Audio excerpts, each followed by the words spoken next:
کہ ایک بار نبی پاک علیہ الصلوۃ والسلام بی بی عائشہ صدیقہ طیبہ طاہرہ رضی اللہ تعالی عنہا کے گھر مقدس میں تشریف لے گئے، اور بی بی عائشہ فرماتی ہیں کہ میں اس وقت کچھ سلائی کر رہی تھی، رات کا وقت تھا، چراغ گل ہو گیا اور سوئی میرے ہاتھ سے گر گئی۔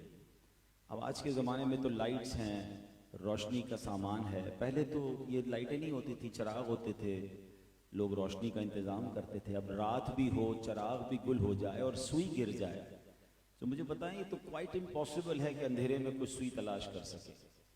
بی بی عائشہ فرماتی ہیں اتنے میں میرے آقا مدینے والے مصطفیٰ اپنا نور والا چہرہ چمکاتے ہوئے میرے کمرے میں آئے، اور جیسے ہی نبی پاک میرے کمرے میں آئے چہرہ انور سے اتنا نور نکلا کہ چہرہ انور کی روشنی کی برکت سے میں نے اپنی سوئی تلاش کر لی۔ اس حدیث پاک میں جہاں ہم نبی پاک کے نورانی چہرے والے اور آقا کے چہرے سے نور کی جو کرنیں نکلتی ہیں وہ ہمیں پتہ چل رہا ہے کہ رب نے کیسا بنایا اپنے حبیب کو۔ مگر اس حدیث کا جو اگلا پارٹ ہے، بی بی عائشہ فرط محبت سے عرض کرتی ہیں یا رسول اللہ صلی اللہ علیہ وسلم آپ کا چہرہ کتنا نورانی ہے، آپ کتنے حسین ہیں۔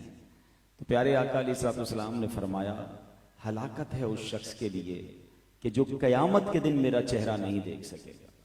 بی بی عائشہ نے حیران ہو کر پوچھا حضور وہ کون ہوگا جو قیامت کے دن آپ کا چہرہ اتنا مبارک چہرہ نہیں دیکھ سکے گا؟ تو آپ نے فرمایا بخیل ہے وہ شخص۔ بخیل عربی میں کہتے کنجوس کو۔ کہ حضور کون بخیل ہے؟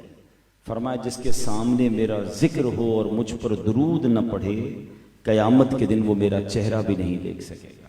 اب آپ ذرا غور کریں کہ یہ کوئی چھوٹی پرابلم نہیں ہے، بروز قیامت وہ کون سی ہستی ہوگی جس نے ہماری شفاعت کرنی ہے؟ ہم نے کن سے جا کر اپنے گناہوں کی معافی کے لیے رب کی بارگاہ میں سفارش کرانی ہے؟ وہ نبی پاک علیہ السلام۔ اب اگر جو بد نصیب دیدار ہی نہیں کر سکے گا تو پھر شفاعت کیسے حاصل کرے گا؟ تو ہمارا تو آسرا ہی پیارے آقا علیہ السلام روز قیامت ہیں۔ تو سمجھنا یہ ہے کہ جو شخص درود پاک نہیں پڑھتا اور خاص طور پر سرکار دو عالم صلی اللہ تعالی علیہ وسلم کا نام سن کر بھی نہیں پڑھتا تو وہ اپنے بارے میں غور کر لے کہ قیامت کے دن کیا ہونا ہے۔ اچھا ایک تو قیامت کے دن ایک سینیریو یہ ہے کہ ایسے لوگ ہوں گے جو میرا دیدار بھی نہیں کر سکیں گے، اور دوسری طرف نبی پاک علیہ السلام فرماتے ہیں جس کا مضمون ہے کہ تم میں سے میرے قیامت کے دن سب سے زیادہ نزدیک وہ ہوگا the most closest amongst you جس نے دنیا میں مجھ پر سب سے زیادہ درود پاک پڑھے ہوں گے۔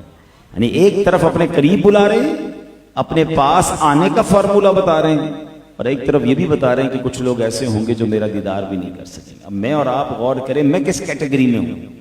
پورا دن گزر جاتا ہے میری زبان پر کتنی بار درود پاک آتا ہے، بلکہ ہم بعض اوقات محفلوں میں جاتے ہیں، اجتماعات میں جاتے ہیں، وہاں بھی پیارے آقا صلی اللہ علیہ وسلم کا نام سنتے ہیں۔